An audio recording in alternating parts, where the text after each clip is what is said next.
Esther 7. So the king and Haman went in to feast with Queen Esther.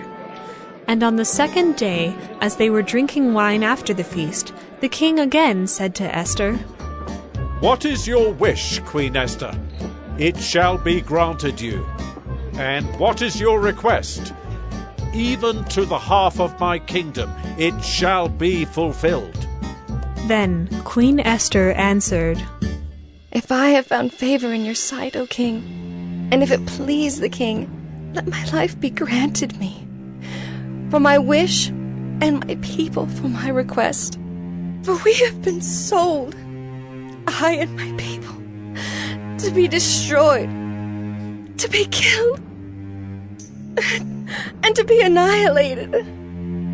If we had been sold merely as slaves, men and women, I would have been silent, for our affliction is not to be compared with the loss to the king." Then King Ahasuerus said to Queen Esther, "Who is he and where is he who has dared to do this?" And Esther said, "A foe and enemy, this wicked Haman." Then Haman was terrified before the king and the queen. And the king arose in his wrath from the wine drinking and went into the palace garden.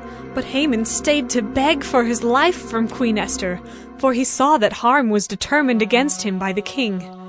And the king returned from the palace garden to the place where they were drinking wine, as Haman was falling on the couch where Esther was. And the king said, "Will he even assault the queen in my presence, in my own house?" As the word left the mouth of the king, they covered Haman's face.